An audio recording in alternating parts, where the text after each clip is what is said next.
नौमुंतखब अमरीकी सदर Donald Trump की जानिब से की गई एक ऐसी तैनाती का कि जो अमरीका से पाकिस्तान में यकदम मौजूए बहस बन गई है और एक मीडिया तनाज़े की शक्ल इख्तियार कर गई है।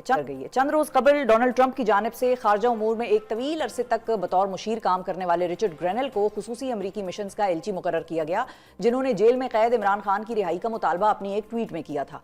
गुज़िश्ता रोज एक निजी टेलीविजन की जानिब से रिचर्ड ग्रेनेल को अमरीकी काबीना का पहला हमजिन्स परस्त रुकन करार देते हुए एक ट्वीट की गई, जिसके जवाब में रिचर्ड ग्रेनेल ने जवाबी ट्वीट में यह लिखा कि I will say it again, free Imran Khan, यानी कि मैं दोबारा कहूंगा इमरान खान को रिहा किया जाए। मामला यहीं नहीं रुका और फिर उसी निजी टेलीविजन ने अपनी पहली ट्वीट को दोबारा पोस्ट भी किया और एक नई खबर भी लगा दी अपने सोशल मीडिया पेज पर।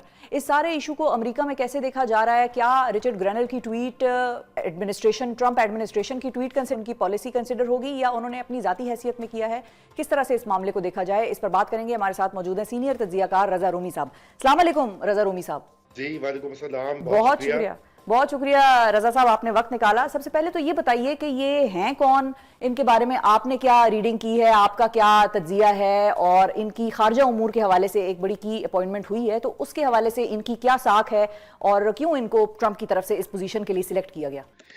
जी देखिए, ये जो रिचर्ड ग्रेनेल हैं, ये पहले भी ट्रंप एडमिनिस्ट्रेशन में काम कर चुके हैं और सफीर रहे हैं पिछली जो इंतजामिया थी, और इस इंतजामिया में उनको ये एक स्पेशल टास्क दिया गया। ये जर्मनी के एम्बेसडर थे 2018 से 2020 तक गालिबन, और उससे पहले 2019 नहीं, फिर उसके बाद 2019 में ये सर्बिया और कोसोवो की जो थी नेगोशिएशन, उसमें यूएस की तरफ से नुमाइंदगी भी कर रहे थे।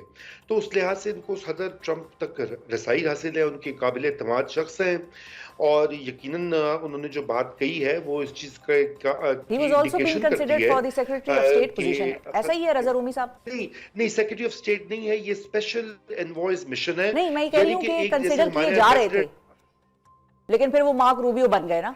जी ये जी मार्क रूबियो बन गए, ये उस रन में थे। लेकिन जाहिर बात है कि जो दफ्तर खारजा है वो तो मार्क रूबियो की सरबराही में होगा। जो असल खारजा पॉलिसी होगी इंक्लूडिंग पाकिस्तान पे पॉलिसी, वो मार्को रूबियो और ट्रंप डायरेक्टली बनाएंगे।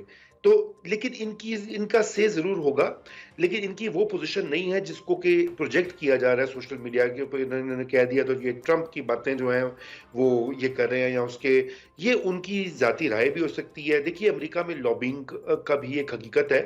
वहाँ पे बहुत से जो लॉ मेकर्स हैं, पब्लिक ऑफिशियल्स हैं, लॉबीस्ट उनके साथ काम करते हैं, उनको एडवाइस करते हैं, उनको मनाते हैं, राम करते हैं, और वो मुख्तलिफ इश्यूज के ऊपर बातचीत करते हैं, इंक्लूडिंग ये फॉरेन मामला जो होते हैं, जैसे पाकिस्तान को हो गया। इससे पहले बांग्लादेश में शेख हसीना वाजिद के बारे में भी बहुत सारे अमेरिकन लॉ मेकर्स जो थे वो ये बात कर रहे थे। इसलिए बांग्लादेश में एक हल्का ये कहता है जी अमेरिका ने निकलवाया शेख हसीना वाजिद को। तो ये इस तरह की लॉबिंग होती है, लेकिन इसको जो है हम हतमी अमेरिकी पॉलिसी नहीं तस्वुर कर सकते, वो ज्यादती होगी। ठीक है, अच्छा ये बताइए कि अब रिचर्ड ग्रेनेल की जानिब से इमरान खान की रिहाई के लिए जो अपनी तैनाती से पहले जो ट्वीट की गई थी, उसके हवाले से यूएस में क्या तासुर था, वहां पर इस ट्वीट को किस तरह से देखा गया था, और फिर अब जो एक ये मीडिया तनाजा शुरू हो गया है Pakistan media versus Richard Grenell, उसको आप किस तरह से देखते हैं? वो मतलब अनवारंटेड था या आपको लगा कि ट्रू रिपोर्टिंग ठीक ही थी, मतलब उसको अब ज्यादा रिचर्ड ने फील कर लिया, ज्यादा सेंसिटिव हो गए वो इस मामले पर, या उनकी तरफ से जो रिएक्शन आया आपको लगता है कि ठीक था? देखिए, इस तरह से है वाकया कि ये अमेरिका में बहुत चंद एक आउटलेट्स होते हैं जो इसके ऊपर तवज्जो देते हैं। यकीन जानिए, अमेरिका में इस तरह की तवज्जो नहीं मिलती पाकिस्तान को, जिसका कि पाकिस्तानी समझते हैं कि अमेरिका में लोग सो के उठते हैं, ट्रंप या उनकी इंतजामिया तो सबसे पहले सोचते हैं जी पाकिस्तान तक की करना है या इमरान खान की रिहाई कब होगी। बिल्कुल भी नहीं। अगर आप सदर ट्रंप की लिस्ट बनाए ना कि उनको क्या क्या इश्यूज दरपेश हैं और नई इंतजामिया को, तो पाकिस्तान की पोजीशन या पाकिस्तान के मामला बहुत नीचे आएंगे, बल्कि शायद टॉप 100 में भी ना हो, क्योंकि वो चीन से डील कर रहे हैं, वो ये यूक्रेन की जंग से डील कर रहे हैं, अब शाम में जो क्राइसिस हो गया है, मिडल ईस्ट का क्राइसिस है, गजा का, इसराइल का, वो बहुत नीचे पाकिस्तान का नंबर आता है। लेकिन पाकिस्तान में चूंकि आपको पता है एक बहुत ज्यादा प्रोजेक्टेड इमेज है। देखिए, यही पाकिस्तान तहरीक इंसाफ जो है 2 साल इसने लोगों को ये बावर करवाया, खुद खान साहब बेशमूल कि ये सब अमरीकी साजिश है, उनका निकाले जाना, तहरीक अदम एतमाद आना, पहले उन्होंने कहा जी डोनाल्ड लू ने निकलवाया, फिर उन्होंने कहा जनरल बाजवा ने निकाला है, फिर मोहसिन नकवी ने निकाला, अल्लाह जाने वो एक लंबी लिस्ट है।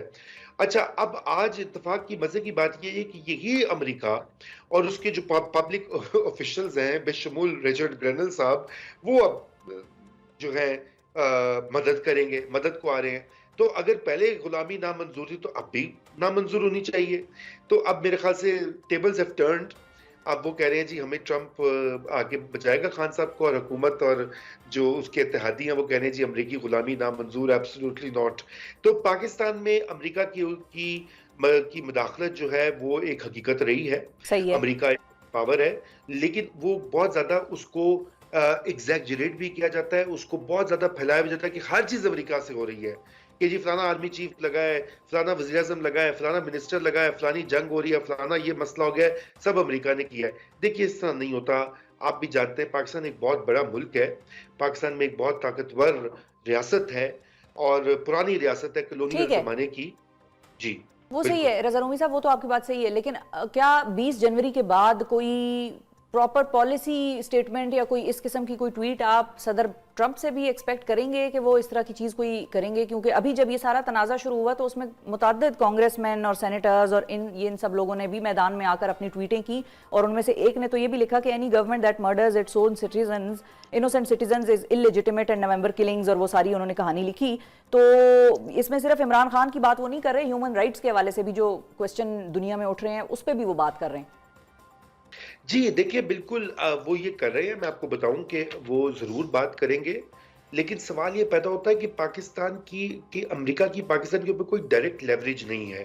एक वक्त था जब पाकिस्तान को फौजी इमदाद मिलती थी, टैंक मिलते थे, F-16 मिलते थे, पुर्जे मिलते थे, पैसे मिलते थे।